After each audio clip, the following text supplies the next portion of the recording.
Okay, so hello everyone, welcome back to another video. আজকে আমি এই ভিডিওতে ছোট্ট এবং শর্ট এবং সিম্পলভাবে এবং খুবই ইজিলি আলোচনা করব 12 প্রিন্সিপালস অফ অ্যানিমেশন।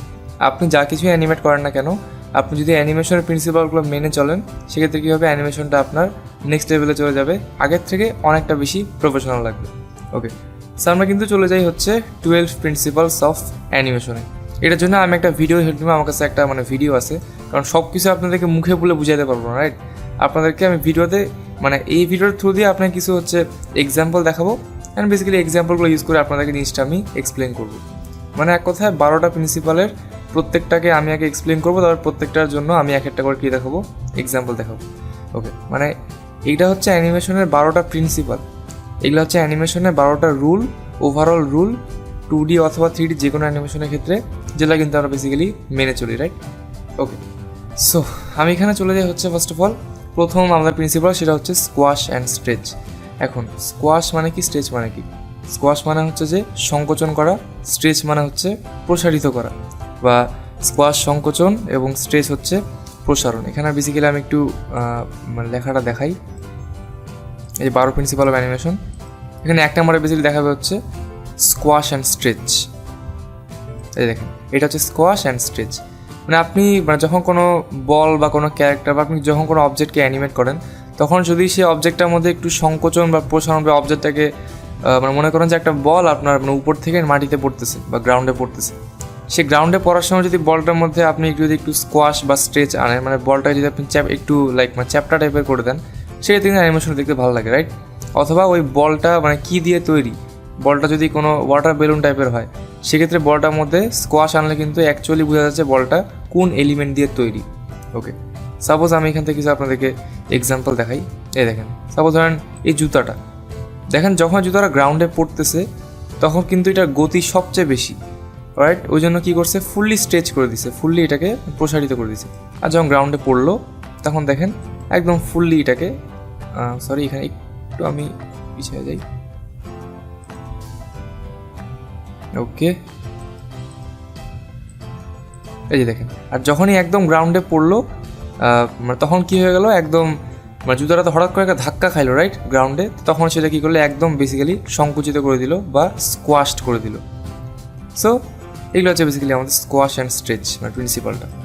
বাট এমন না যেটা আপনাকে ইউজ করতেই হবে। দেখেন এখানে সুন্দর একটা এক্সাম্পল দেখাইছে, আমি একটু এই দিক যাই। দেখেন এখানে স্কোয়াশ অ্যান্ড স্ট্রেচ আছে, এই বলটাতে নাই। তো আমাদের কি মনে হচ্ছে, এই বলটা অনেক সফট, এই বলটা অনেক হার্ড, তাই না? আমাদের মনে হচ্ছে কি বলটা একটা গ্যাস বেলুন বা একটা হচ্ছে ওয়াটার বেলুন টাইপের বেসিক্যালি। আর এই বলটা মনে হচ্ছে কি মূল একটা কাঠের বল বা একটা হার্ড বল, আর এটা কি খুব সফট বল।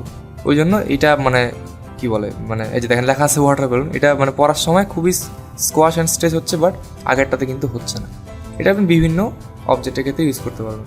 আপনি চাইলে অন্যান্য আরও এক্সাম্পল দেখতে পারেন সার্চ করে, বাট যেহেতু এই ভিডিওটা খুব লম্বা হয়ে যাবে, আমি যদি বেশি এক্সাম্পল দিতে যাই, ওই জন্য আমি স্কোয়াশ অ্যান্ড স্ট্রেচটাকে এখানেই অফ রাখলাম। এক কথায় স্কোয়াশ অ্যান্ড স্ট্রেচ হচ্ছে সংকোচন এবং প্রসারণ অ্যানিমেশনে। ওকে, সো আমাদের নেক্সট অ্যানিমেশন হচ্ছে যে নেক্সট অ্যানিমেশনের প্রিন্সিপাল হচ্ছে অ্যান্টিসিপেশন। অ্যান্টিসিপেশনটা কি? অ্যান্টিসিপেশন হচ্ছে যে আপনার কোনো একটা অ্যাকশনের আগে যে ওই অ্যাকশনটা যে হবে, সেইটার একটা পূর্বাভাস অডিয়েন্সদেরকে দেওয়াই হচ্ছে অ্যান্টিসিপেশন।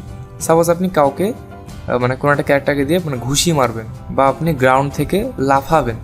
এই যে আপনি ঘুষি মারবেন বা লাফাবেন, এই জিনিসটা যাতে অডিয়েন্সরা কিছুক্ষণ আগে যাতে টের পায় যে অ্যাকচুয়ালি এখানে ঘুষি মারবে, অ্যাকচুয়ালি লাফাবে, এই জিনিসটাতে অডিয়েন্স টের পায়, এবং ও যে লাফাচ্ছে বা ঘুষি মারতেছে এটা যাতে অ্যাকচুয়ালি রিয়েল, যে বাস্তবে আমরা যেরকম করে মারি ঘুষি বা লাফাই সেরকম যাতে মনে হয়, এই জন্যই আমরা কিন্তু অ্যানিমেশনে আমাদের অ্যান্টিসিপেশন অ্যাপ্লাই করি। আমি একটু এখানে অ্যান্টিসিপেশনে যাই, রাইট? এই যে দেখেন, যদি আমরা অ্যান্টিসিপেশন, এই যে এখানে দেখেন এ কী করলো, হাতুড়িটা মাথার পিছন দিকে উঠায় তারপর মারলো। এক্ষেত্রে কী মনে হচ্ছে, যখনই হাতুড়িটা উঠাইলো মাথার পিছন দিকে, তখনই কিন্তু আমরা বুঝে ফেলবো যে ও হাতুড়িটা মাটিতে মারবে। অর্থাৎ এটা কিন্তু তার মূল অ্যাকশন, তার মূল উদ্দেশ্য হচ্ছে হাতুড়িটাকে সে গ্রাউন্ডে ফেলবে। কিন্তু তার আগের যে অ্যাকশনটা, অর্থাৎ হাতুড়িটাকে মাথার উপরে একটু উঠানো বা সে যে প্রস্তুতিটা যে নিল, এটাই হচ্ছে কিন্তু অ্যান্টিসিপেশন। অথবা লাফানোর পূর্বে কোনো ক্যারেক্টার যে মাটিতে হালে তারপর লাফায়, এটাও কিন্তু একটা অ্যান্টিসিপেশনের খুবই ভালো একটা উদাহরণ। এখানে ওই উদাহরণটা মেবি দেওয়ার কথা। এই যে দেখেন, এই যে সাই কী করলো, গ্রাউন্ডে হারলো, হালের দেন একদম সাডাম লাফায় গেল। এই যে লাইক দিস, এখানে একটা স্প্রিংয়ের সাথে এটা কম্পেয়ার করছে আর কি। দেখেন এটা হচ্ছে অ্যান্টিসিপেশন ছাড়া, মানে না বসতে হুদাই লাফায় গেল, এটা দেখতে কিন্তু ভালো লাগতেছে না, রাইট? এটা হচ্ছে তেমন এখানে অনেক ধরনের এক্সাম্পল দিচ্ছি, যেটা আমরা ঘুষি মারা এক্সাম্পলটা দিচ্ছি এখানে। বাট আপনাদের প্রাইম ফ্যাক্টর হচ্ছে যে কোনো একটা মূল অ্যাকশনের আগে যে একটা অ্যাকশন করা হয় বা মূল অ্যাকশনের মানে পূর্বাভাস দেওয়াটাই হচ্ছে যে অ্যান্টিসিপেশন। আমাদের থার্ড প্রিন্সিপাল হচ্ছে যে স্টেজিং। স্টেজিং মানে হচ্ছে মঞ্চিত করা, মানে বাংলায় বলা হয় আর কি মঞ্চিত করা। স্টেজ মানে কি, মঞ্চ, আর স্টেজিং মানে হচ্ছে মঞ্চিত করা। এটা মানে হচ্ছে যে আপনার সাপোজ আপনি কোনো একটা স্টেজে আপনি ড্রামা করতেছেন, আপনার যদি সেখানে স্টেজিং ভালোভাবে না হয়, মনে করেন যে আপনি ওখানকার মূল ফোকাস, আপনি দাঁড়ায় আছেন একদম স্টেজের ডানে বা একদম বামে, আপনাকে ভালোভাবে দেখা যাচ্ছে না, আপনার দিকে অডিয়েন্সের ফোকাসই নাই, অথচ আপনি হচ্ছে সেখানকার লিড ক্যারেক্টার বা মেইন ক্যারেক্টার, সেক্ষেত্রে কি স্টেজিংটাকে ভালো বলা যাবে? অফকোর্স না। স্টেজিং হচ্ছে আপনার মানে ওভারঅল এই মানে চারটা আপনার মানে স্কোয়ারের ভিতরে ওভারঅল যে সেট আপটা, অর্থাৎ এইখানে মনে করেন যার গাছ আছে, এখানে একটা নদী আছে, এই ওভারঅল সেট আপটাই হচ্ছে বেসিক্যালি স্টেজিং। আমি একটু ভালোভাবে দেখাই দিই। এখানে স্টেজিংয়ের অনেক ধরনের উদাহরণ দিয়েছে। যে স্টেজিং দেখেন, এখানে কী করতেছে, কী করতেছে, জাদু করতেছে। এই যে জাদু করতেছে, একে কিন্তু আমাদের ফুল ফোকাসটা কিন্তু এই ক্যারেক্টারের দিকেই। এই জায়গায় একে যদি মাঝখানে না দিয়ে যদি সাপোজ এই মানে মানে হচ্ছে কোনো এক মানে কোনায় দেওয়া হয়তো, আমি মানে করতেছি, যদি একে মাঝখানে না দিয়ে কোনো একটা হচ্ছে আপনার মানে কোনায় দেওয়া হয়তো বা কোনো একটা এক সাইডে দেওয়া হতো, সেক্ষেত্রে কিন্তু যে জাদু করতেছে এর উপর কিন্তু ফোকাস যাইতো না। অর্থাৎ মানে যে অ্যানিমেশনটা বানাইছে তার কিন্তু উদ্দেশ্য হচ্ছে যে এই ক্যারেক্টার উপরে যাতে আমাদের ফোকাসটা যায়, সেজন্য তাকে স্টেজিংটাকে ভালোভাবে করতে হবে, যাতে সে যেই ক্যারেক্টারটার উপর অডিয়েন্সদেরকে ফোকাস মারাতে চাচ্ছে সেই দিকেই যাতে অডিয়েন্সের ফোকাসটা যায়, অন্যদিকে যাতে ফোকাস চলে না যায়। এটা হচ্ছে বেসিক্যালি স্টেজিং। এই যে দেখেন বাই করলো, এখন এই ওর দিকে জুম করলো, এবার দেখতে কি সুন্দর লাগতেছে। এখন দেখেন এ আসলো, তারপরে মানে কলা পিছলে পড়ে গেল, এরা সুন্দরভাবে তাকায় হাসতেছে, এক কথায় ফোকাস। এই যে দেখেন মানে ফোকাস পয়েন্টটা কিন্তু একদম পারফেক্টভাবে যেদিকে থাকার কথা অডিয়েন্সদের সেই দিকে কিন্তু থাকবে।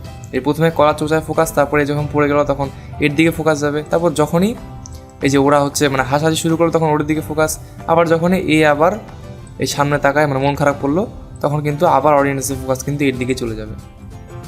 অর্থাৎ আপনার ওভারঅল যে ক্যানভাসের সেট আপটা সেটাই হচ্ছে স্টেজিং, অ্যান্ড ফোকাস পয়েন্টটাকে ঠিক রাখাটাই হচ্ছে ভালো স্টেজিং। ফোকাস পয়েন্ট ঠিক না থাকলে সেটা হচ্ছে অফকোর্স খারাপ স্টেজিং। আমাদের নেক্সট অ্যান্ড ফোর্থ প্রিন্সিপাল হচ্ছে যে straight ahead animation and pose to pose animation, অথবা স্ট্রেট অ্যাহেড অ্যাকশন বা পোস্ট টু পোজ অ্যাকশন। আমি নামটা দেখাই দিই এইখানে। ওকে, এটা বেসিক্যালি আর একটু সামনে আছে মেবি, এইখানে মেবি আছে। এই দেখেন straight ahead action and pose to pose action, এগুলা কি? আমি আপনাদেরকে এর আগে ভিডিওতে আমি বলছিলাম যে অ্যানিমেশনটা হচ্ছে যে আমরা যখন একটার পর একটা ছবি আঁকি আর যখন সেই ছবিগুলোকে আমরা একটার পর একটা প্লে দিই ভিডিও আকারে, তখন কিন্তু সেটাকে মনে হয় যে সেই অবজেক্টটা অ্যানিমেট হচ্ছে। সো স্ট্রেট অ্যাহেড অ্যানিমেশন হচ্ছে যে আপনি যখন ফ্রেমগুলো একটার পর একটা আঁকতেই থাকেন, আপনি প্রথম ফ্রেমটা আঁকলেন, আপনি সেকেন্ড ফ্রেমটা আঁকলেন, আপনি থার্ড ফ্রেমটা আঁকলেন, এভাবে করতে সাপোজ আপনি যদি 20টা ফ্রেম থাকে আপনি 1 থেকে 20 পর্যন্ত সিরিয়াল ওয়াইজ আঁকবেন, মানে 1 থেকে আপনি 20 পর্যন্তই যাবেন। কিন্তু পোস্ট টু পোজ অ্যাকশনটা হচ্ছে এমন যেক্ষেত্রে আপনি হচ্ছে আপনার মানে প্রথম ফ্রেমটা আগে আঁকেন, তারপরে লাস্ট যে পজিশনটা সেটা আপনি আগে আঁকেন, তারপরে মাঝখানের যে পজিশনগুলো সেটা আপনি আঁকেন একদম লাস্টে। সাপোজ আপনার যদি 20টা ফ্রেম হয় একটা অ্যানিমেশনে বা কোনো একটা ছোট্ট অ্যানিমেশনে, সেক্ষেত্রে আপনি কী করবেন, আগে প্রথম ফ্রেমটা আঁকবেন, দেন 20 নাম্বার ফ্রেমটা আঁকবেন, অ্যান্ড দেন আপনি মাঝখানের ফ্রেমগুলোকে ফিল আপ করবেন। এটাকে বলা হয় পোজ টু পোজ, অর্থাৎ আমরা এক একটা পোজ আঁকি এবং তার নেক্সট পোজটা আঁকি, অ্যান্ড মাঝখানের যে অংশটা 2টা পোজের বা 2টা হচ্ছে পজিশনের মাঝখানের অংশটাকে আমরা শেষে ফিল আপ করি। এটা হচ্ছে pose to pose. Of course we need examples, যেমন এটা হচ্ছে খুবই একটা ভালো এক্সাম্পল। এই দেখেন এটা কিন্তু স্ট্রেট অ্যাহেড অ্যাকশন, মানে এর উদ্দেশ্য হচ্ছে ক্যারেক্টারটা লাফায় ওইদিকে যাবে, কিন্তু এটাকে একটার পর একটা ফ্রেম আঁকার কারণে কিন্তু যে মানে যেই কাজটা করছে ও কিন্তু ওকে এখানে নিয়ে যেতে পারে না, ও কিন্তু এখানে ওকে নিচে ফেলা দিচ্ছে, অর্থাৎ অ্যানিমেশনটা কিন্তু এক কথায় হয় নাই। এই যে অ্যানিমেশনটা হওয়া করা ছিল কিন্তু এইরকম, কিন্তু ও একটার পর একটা ফ্রেম আঁকছে বলে কিন্তু ও মানে জিনিসটাকে ফুললি মেস আপ করে ফেলছে, একদম এখানে নিচে মানে খাইয়ের মধ্যে ফেলা দিছে আর কি। কিন্তু সে যদি কী করতো, সে যদি আগে এই ফ্রেমটা আঁকতো এবং তারপরে যদি একদম লাস্ট ফ্রেমটা আঁকতো এবং দেন যদি সে এই মাঝখানের ফ্রেমগুলো আঁকতো, সেক্ষেত্রে কিন্তু এই ভুলটা একদমই হওয়ার সম্ভাবনা নাই, কারণ আপনি জানেনই যে প্রথম ফ্রেমটা কী আর লাস্ট ফ্রেমটা কী। সো মাঝখানের ফ্রেমগুলো আপনার আঁকতে কোনো মানে প্রকার কিন্তু কষ্ট হওয়ার কথা না, কষ্ট হবে না বেসিক্যালি। আপনি দুই ক্ষেত্রে ইউজ করতে পারেন, আমি আর অত ডিটেলে যাচ্ছি না, বাট এটা হচ্ছে basically straight ahead and pose to pose অ্যানিমেশনের বেসিক্যালি মানে মেইন থিওরিটা। ওকে, সো আমাদের নেক্সট প্রিন্সিপাল আমরা চলে যাই 5 নাম্বার, সেটা হচ্ছে যে follow through and overlapping action. এটা কি? সাপোজ আমি একটা এক্সাম্পল দিই, মানে আচ্ছা এক্সাম্পল দেওয়ার আগে আমি এই জিনিসটাকে বুঝাই দিই যে ফলো থ্রু অ্যান্ড ওভারল্যাপিং অ্যাকশনটা কী। যখন আপনার অবজেক্টটার সাথে সাথে আপনার মানে অবজেক্টের হাত পা বা মেইন জিনিসগুলো অ্যানিমেট হওয়ার সাথে সাথে যখন আপনার অবজেক্টের সাথে অ্যাটাচ করা অন্য কোনো জিনিসও যখন অ্যানিমেশন হবে, সেটা অবজেক্টটা যেই দিকে যাচ্ছে তার সেই দিকেও হইতে পারে বা তার উল্টা দিকেও হইতে পারে। সো অবজেক্টের সাথে অ্যাটাচ করাই কোনো অবজেক্ট, আরেকটা অবজেক্ট যখন অ্যানিমেশন হবে আপনার অ্যানিমেশনটার সাথে সাথে, অর্থাৎ ওই ক্যারেক্টারের অ্যানিমেশনটার সাথে সাথে যখন অন্য কোনো অবজেক্ট অ্যানিমেট হবে, সেটাকে বলা হবে ওভারল্যাপিং অ্যাকশন। ওকে, ফলো থ্রু বা ওই অ্যানিমেশনটা কী করবে, অবজেক্টের অ্যানিমেশনটাকে ফলো করবে and at the same time ওই অ্যানিমেশনটার উপরে ওই অ্যানিমেশনটা হবে, অর্থাৎ ওভারল্যাপ করবে।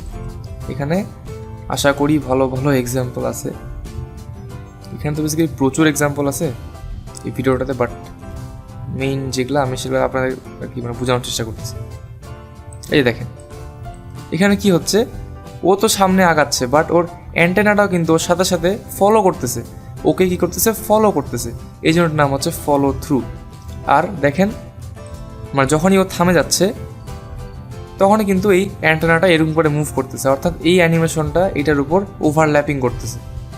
এই যে দেখেন, এই যে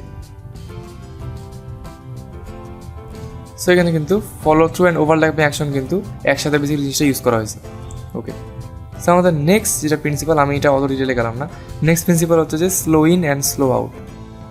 এখন এইটাকে এক্সপ্লেন করার জন্য আমি একটা ছোট্ট এক্সাম্পল দিই। সাপোজ মনে করেন যে আপনি এ বিন্দু থেকে বি বিন্দুতে আপনার একটা বলকে আপনি নিয়ে যাবেন বা কোনো একটা অবজেক্টকে নিয়ে যাবেন। এখন এটা আপনাকে ডিসাইড করতে হবে যে অবজেক্টটা যতক্ষণ পর্যন্ত এ বিন্দু থেকে বি বিন্দুতে যাবে সে কি সেম বেগে যাবে, তার গতিবেগ কি সব সময় সেম থাকবে নাকি তার গতিবেগ কখনো বাড়বে কখনো কমবে, বা শুরুর দিকে গতিবেগটা অনেক বেশি থাকবে এবং শেষে যায় হঠাৎ করে স্লো হয়ে যাবে, বা শুরুর দিকে স্লো থাকবে বা শেষে যায় অনেক মানে হাই বেগ হয়ে যাবে, অনেক হাই গতি হয়ে যাবে। এই জিনিসটা কিন্তু ওকে বলে কিন্তু slow in and slow out. সবসময় slow in slow out use করলে আমাদের অ্যানিমেশন ভালো হয় বা কখনো কখনো কিছু কিছু ক্ষেত্রে খারাপও হয়, বাট বেশিরভাগ ক্ষেত্রে কিন্তু স্লো ইন স্লো আউট এই টার্মটা ইউজ করলে কিন্তু অ্যানিমেশন আমাদের ড্রাস্টিক্যালি ইমপ্রুভ হয়ে যায়। আমি এখানে চলে যাই হচ্ছে বেসিক্যালি এক্সাম্পলে স্লো ইন অ্যান্ড স্লো আউটের। এই slow in slow out 6 number. এইখানে দেখেন এই যে মানে মাথাটা উঠাচ্ছে, এই মাথাটা উঠানোর মানে যখনই উঠাচ্ছে তখন কিন্তু শুরুর দিকে অ্যানিমেশনটা খুবই স্লো অ্যান্ড শেষে যায় খুব ফাস্ট। লক্ষ্য করবেন এখানে বেসিক্যালি এই দেখেন fast and slow, sorry slow থেকে ফাস্ট, এই যে স্লো থেকে দেন সাডেনলি ফাস্ট। এখানে দেখেন গাড়িটা শুরুর দিকে স্লো শেষে যায় ফাস্ট, কিন্তু এখানে কিন্তু সবসময় একই স্পিড, দেখতে কিন্তু ভালো লাগতেছে না। এই রোবটটা যেমন মানে রোবটের কিন্তু স্লো অ্যান্ড স্লো আউট থাকে না, রাইট? মানে রোবটটা সবসময় একই মোশনে কিন্তু আগায়, বা রিয়েল ওয়ার্ল্ডের অবজেক্টগুলো যেমন এই মাথাটা দেখেন, এই যে শুরুর দিকে স্লো আবার মানে মাঝখানে খুব ফাস্ট আবার কিন্তু শেষে যায়ও স্লো। ও না, এখানে দেখা যাচ্ছে বেসিক্যালি হ্যাঁ মানে সেটাই দেখা যাচ্ছে, শুরুর দিকে স্লোভাবে আগাচ্ছে, মাঝখানে ফাস্ট, শেষে স্লো। এখানে দেখেন মোশনটা সব জায়গায় সেম, মানে গতিবেগ সব জায়গায় সেম, কিন্তু এইবার দেখেন এই যে শুরুতে স্লো মাঝখানে ফাস্ট কিন্তু আবার শেষে যায় স্লো। এই বলটা দেখেন দেখতে কি ভালো লাগতেছে? ভালো লাগতেছে না কিন্তু, কারণ ঠিক উল্টা হয়েছে, এইবার দেখতে ভালো লাগতেছে। অথবা এখানে আরও বন্ধুকে এক্সাম্পল আছে, মানে এক কথায় আপনার যখন কোনো অ্যাবজেক্ট না কোনো অবজেক্ট যখন এক জায়গা থেকে আরেক জায়গায় যাবে তখন কি হবে, এই অবজেক্টটা ওই এক জায়গা থেকে আরেক জায়গায় যাওয়ার সময় অবজেক্টের যেই মানে গতিবেগের যে পরিবর্তনটা হবে, অবজেক্টের মোশনটা যে পরিবর্তনটা হবে স্লো বা ফাস্ট হবে, সেটা হচ্ছে স্লো ইন অথবা স্লো আউট। এটা আপনাকে আপনার ক্রিয়েটিভিটি অনুযায়ী বা হচ্ছে যে আমার আজকে স্পেলিং মিস্টেক হচ্ছে অনেক, যেটা আমার বেসিক্যালি মানে অ্যাজ ইউজুয়াল হয় আর কি। সো আপনাকে এইটা অনেক ক্রিয়েটিভলি ইউজ করতে হবে, স্লো ইন অ্যান্ড স্লো আউটটা আপনার রিয়েল ওয়ার্ল্ডের অবজেক্টগুলো দেখে দেখে। ওকে, সো ক্লাসটা মেবি একটু বেশি বড় হয়ে যাচ্ছে, না মানে 15 মিনিট হয়েছে আর কি বেসিক্যালি। সো আমরা একটু জলদি করে 7 নম্বর প্রিন্সিপালে চলতে। সেই প্রিন্সিপালটা হচ্ছে যে আর্কস, ARCS, আর্কস। আর্কসের অর্থ হচ্ছে কোনো কিছুকে রাউন্ডেডভাবে মোশন করানো আর কি, মানে কোনো একটা অবজেক্টকে একটা বিন্দু থেকে আরেক বিন্দুতে নিয়ে যাবো ঠিক, কিন্তু সেটাকে আমরা মানে একদম সোজা করে না নিয়ে গিয়ে একদম মানে একটু রাউন্ডভাবে নিয়ে যাব। আমি একটু এক্সাম্পল দেখাই তাড়াতাড়ি করে। আমি এখন খুব বেশি আর বকবক করবো না, কিন্তু সমস্যা হবে। এখানে মনে হয় একটা এক্সাম্পল আছে, আই থিঙ্ক এইটার একটু পরে। দেখেন, মানে এখানে বলতেছে যে মানে এই বলটাকে এইখান থেকে এইখানে নিয়ে যাবে আর এখান থেকে আবারও এখানে আনবে। সেক্ষেত্রে এটা অনেকভাবে করা যায়। প্রথম অপশন হচ্ছে যে এই বলটাকে স্ট্রেট নিয়ে যাবে, একদম স্ট্রেট, যেটা দেখতে কিন্তু একদমই মানে ভালো লাগবে না। এই বলটাকে এইখান থেকে এইখানে আবার এখান থেকে এখানে খুবই একদম স্ট্রেটভাবে আনবে, কিন্তু দেখতে কিন্তু ভালো লাগবে না। দেখেন অ্যানিমেশনটা দেখতে ভালো লাগছে না। বাট এটা যখনই একটা আর্ক মেনটেন করবে, একটা রাউন্ড শেপ মেনটেন করবে, তখন কিন্তু অ্যানিমেশনটা সাডেনলি ইমপ্রুভ হয়ে যাবে। দেখেন, এই যে দেখেন খুবই সুন্দর লাগছে। কিন্তু আরও এক্সাম্পল আছে, এই মাথা ঘোরানোরটা,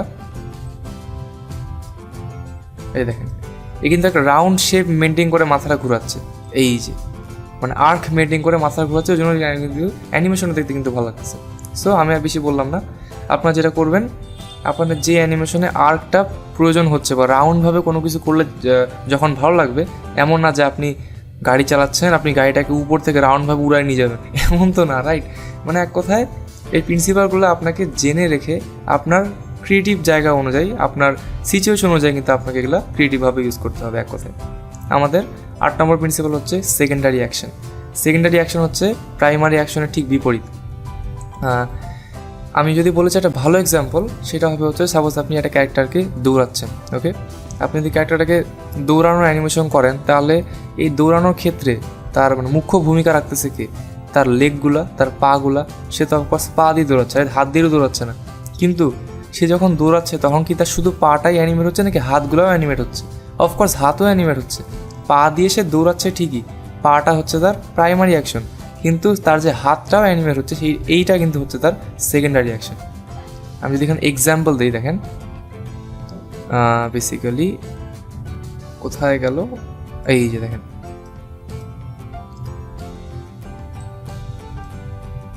এই যে সে হাঁটতেছে কিন্তু তার হাতগুলোও কিন্তু নড়তেছে। সো এখানে তার পাটা হচ্ছে প্রাইমারি অ্যাকশন আর হাতের অ্যানিমেশনটা হচ্ছে সেকেন্ডারি অ্যাকশন। আমরা যখনই কোনো অ্যানিমেশনে কোনো সেকেন্ডারি অ্যাকশন অ্যাড করি, তখন কিন্তু অ্যানিমেশনটা কিন্তু আগের থেকে দেখতে অনেকটা ইমপ্রুভ লাগে। এটা হচ্ছে প্রাইমারি অ্যাকশন, অ্যান্ড হাতের অ্যানিমেশনটা হচ্ছে secondary action. As simple as that. তেমনই এই ক্ষেত্রে ও যে দরজাটা ধাক্কাচ্ছে, এই হাতটা হচ্ছে প্রাইমারি অ্যাকশন, অ্যান্ড এই হাতটাও কিন্তু হালকা পাতলা নড়তেছে, এটা হচ্ছে সেকেন্ডারি অ্যাকশন। এই যে এই হাতটা কিন্তু নড়তেছে, বাট এই হাতের এখানে মূল কাজ না, মূল কাজ হচ্ছে আমাদের এই হাতটার। এটা প্রাইমারি, এটা সেকেন্ডারি। কেমন করতেছে, রাইট? এই যে বিভিন্নভাবে জিনিসটা দেখাইছে। এটা হচ্ছে বেসিক্যালি আমাদের সেকেন্ডারি অ্যাকশন, অর্থাৎ প্রাইমারি অ্যাকশনের ঠিক উল্টাটা। আর প্রাইমারি অ্যাকশনের পাশাপাশি যে আদার্স যেগুলো অ্যানিমেশন হয়, যেগুলো খুবই গুরুত্বপূর্ণ, যেগুলো না হইলে না, সেগুলো হচ্ছে বেসিক্যালি আমাদের সেকেন্ডারি অ্যাকশন। তো আমাদের 9th প্রিন্সিপাল হচ্ছে যে timing. Timing is always important, সেটা আমাদের বাস্তব জগতে হোক, ক্রিকেটের ব্যাটিংয়ের ক্ষেত্রে হোক, অথবা অ্যানিমেশনের ক্ষেত্রে হোক। আপনার সঠিক টাইমে সঠিক কাজটা করতে হবে অ্যানিমেশনেও, অ্যান্ড সঠিক সময় সঠিক স্পিডটা মেনটেন করতে হবে আপনার কোনো অবজেক্টের। এখন স্পিডের কথাটা এখানে কেন আসলো আমি একটু দেখাই এখানে এক্সাম্পল। আর হ্যাঁ, একটা রুল মনে রাখবেন, হচ্ছে মানে চিরন্তন সত্য অ্যানিমেশনের ক্ষেত্রে, আপনি যত বেশি ছবি আঁকবেন, যত বেশি ফ্রেম আঁকবেন মাঝখানে, তত কিন্তু আপনার অ্যানিমেশনটা স্লো হবে। আপনি যত কম ফ্রেম আঁকবেন বা যত কম ছবি আঁকবেন মাঝখানে, তত অ্যানিমেশন ফাস্ট হবে। এটা হচ্ছে একটা রুল।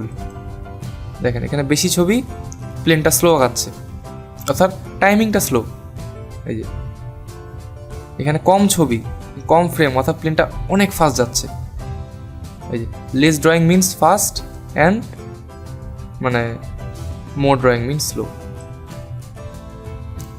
এই তো এটা হচ্ছে বেসিক্যালি আমার timing. Slow timing, fast timing. More drawing মানে করলে আপনার হচ্ছে টাইমিং স্লো হবে, অ্যান্ড আপনি যদি অনেক মানে হচ্ছে লেস ড্রয়িং করেন বা আপনি যদি ফ্রেম কম আঁকেন তাহলে কী হবে, আপনার টাইমিং অনেক ফাস্ট হবে, অ্যানিমেশন অনেক ফাস্ট হবে। As is is that. আমাদের 10th প্রিন্সিপাল হচ্ছে এক্স্যাজুরেশন। এটাকে অনেকে আবার এক্স্যাগারেশনও বলে, but exaggeration I don't think is the মানে রাইট মানে স্পেলিং আর কি, মাঝে মধ্যে ইংলিশ বকতেছি। সো আপনার এক্স্যাজুরেশনটা কী? এক্স্যাজুরেশনের বাংলা অর্থ হচ্ছে অতিরঞ্জিত করা, অর্থাৎ কোনো জিনিসকে অতিরিক্ত পরিমাণে করা, অ্যাজ সিম্পল অ্যাজ দ্যাট। আমি যদি এখানে একটু যাই হচ্ছে এক্স্যাজুরেশনের প্রিন্সিপালে, ওকে আমি আগে মানে মুখে মুখে একটা এক্সাম্পল দিয়ে দিই।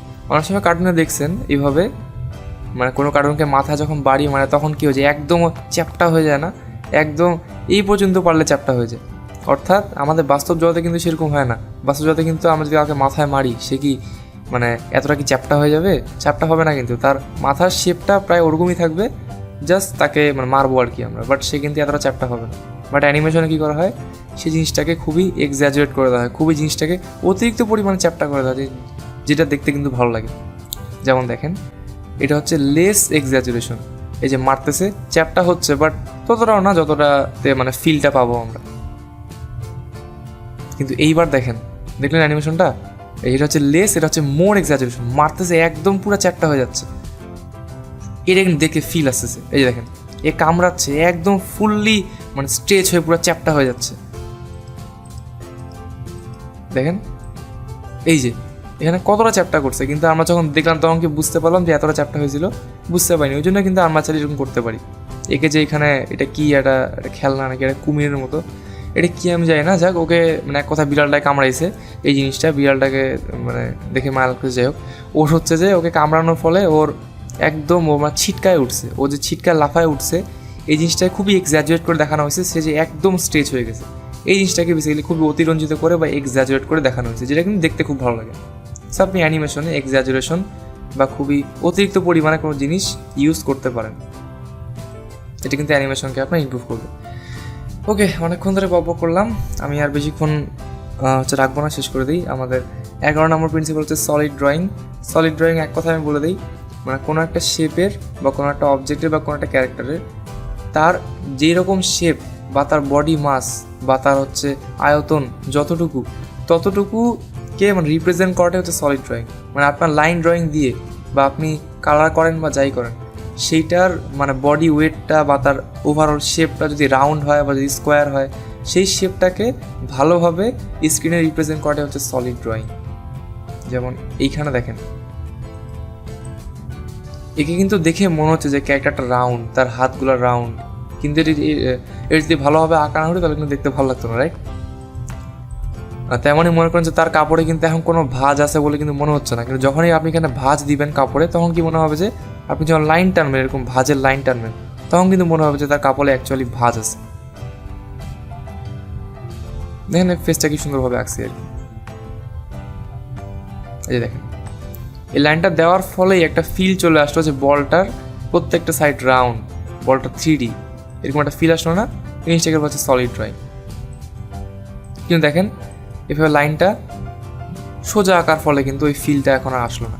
আর একটা এখানে কিউবের এক্সাম্পল আছে, এই যে কিউবটা দেখেন, এটা কি দেখতে ভালো লাগতেছে? কিউবটা ভালো লাগতেছে না, কিন্তু কারণ হচ্ছে যে লাইনগুলো একদম স্ট্রেট, এটা মানে খুবই একদম 2D একটা ফিল আসছে, বাট এটা 3D ফিল আনার জন্য কী করবে এখন দেখেন, লাইনগুলোকে এরকম করে দিল, এইবার আঁকলো। দেখেন এইটার মধ্যে আর এইটার মধ্যে পার্থক্যটা দেখেন, সি এটা দেখতে খুবই প্রফেশনাল, খুবই 3D টাইপের একটা অবজেক্ট লাগতেছে, বাট এটা কি মনে হচ্ছে একটা খেলনা টাইপের 2D টাইপের একটা আসলে কার্টুন টাইপের একটা অবজেক্ট লাগতেছে, যেটা দেখতে কিন্তু ভালো লাগতেছে না। সো এটা হচ্ছে সলিড ড্রয়িং। এখানে একটা 3D বাক্স টাইপের কিছু রাখছে, মানে এক কথায় আপনার যে অবজেক্টের যেই শেপ সেটাকে যেমন দেখানোর কথা সেরকমভাবে পারফেক্টলি আঁকাটাই হচ্ছে সলিড ড্রয়িং। আমাদের 12 নম্বর প্রিন্সিপাল, লাস্ট ফর টুডে, আমিও ভাবাই গেছি। 12 নম্বর প্রিন্সিপাল হচ্ছে যে অ্যাপিল, বা মানে কোনো একটা জিনিসকে ভিজুয়ালি অ্যাপিলিং করা।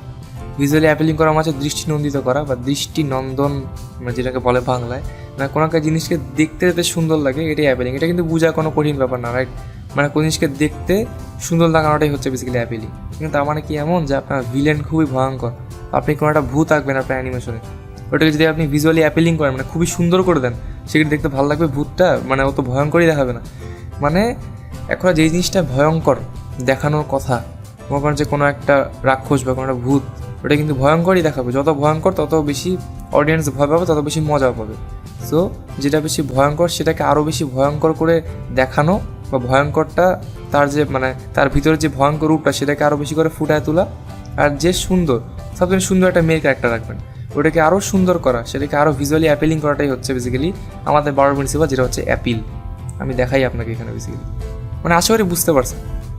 ভয়ঙ্কর জিনিসকে ভয়ঙ্কর করা, আর মানে সুন্দর জিনিসকে সুন্দর করা, আর যে জিনিসটাকে যেরকম দেখানোর কথা খুবই অ্যাট্রাকটিভ করা আর কি। অ্যাট্রাকটিভ ওয়ার্ডটা আই থিঙ্ক ভালো হবে। কোন জিনিসকে অ্যাট্রাকটিভ করাটাই হচ্ছে যে অ্যাপিল। এই দেখেন, এই মেয়েটা দেখেই মনে হচ্ছে মেয়েটা খুব সুন্দর, রাইট? মানে এখানে এমনভাবে আঁকছে চোখগুলা চুলগুলা দেখেই কিন্তু মনে হচ্ছে সুন্দর, অর্থাৎ এটা ভিজুয়ালি অ্যাপিলিং 100-এ 100। ওকে, আরও এক্সাম্পল আছে, যেমন এইখানে দেখেন, এখানে প্রত্যেকটা ক্যারেক্টারের শেপ কিন্তু একই রকম, মানে বেসিক্যালি স্কোয়ার টাইপের শেপ, রাইট? কিন্তু এখন দেখেন কি করবে, এই যে এই শেপটাকে একটু ট্রায়াঙ্গুলার টাইপের শেপ দিয়ে দিল। এখন দেখেন এটা কিন্তু আগের থেকে অনেকটা ইমপ্রুভ লাগতেছে, কারণ কি এটার শেপটা খুবই ইউনিক অ্যান্ড এটা ভিজুয়ালি অ্যাপিলিং লাগতেছে। As simple as that. এখানে আরও অনেক এক্সাম্পল আছে, বাট আমি অন্য এক্সাম্পলে যাচ্ছি না। কোনো জিনিসকে অ্যাট্রাকটিভ করা, ইউনিক করা, দেখতে সুন্দর করা বা ভয়ঙ্কর করা, যাই হোক, সেটা হচ্ছে বেসিক্যালি ভিজুয়ালি অ্যাপিল করা। অ্যান্ড এটা হচ্ছে বেসিক্যালি অ্যাপিল, যেটা burn out principal and last principal আমাদের অ্যানিমেশনের। সো এই ছিল হচ্ছে মোটামুটি আমাদের আজকের ভিডিওটা একদমই আনকাট ছিল, সিক্রেট রিভিল। আমি কিন্তু কোনো ভিডিওতে কোনো কাট করি নাই, অর্থাৎ আমি যা ভুলভাল বকছি সবগুলোই রাখে দিছি। আই হোপ সেটাতে আপনাদের কোনো সমস্যা হবে না, অ্যান্ড আমি বেশিরভাগ জায়গায় ভুলভাল বকিও নাই, মানে ভালোভাবে বুঝাইতে পারছি আপনাদেরকে। সো আবার সবার সাথে দেখা হবে আমাদের নেক্সট কোনো একটা ভিডিওতে, নেক্সট কোনো একটা ক্লাসে। আনটিল দেন সবাই স্টে সেফ, গুড বাই।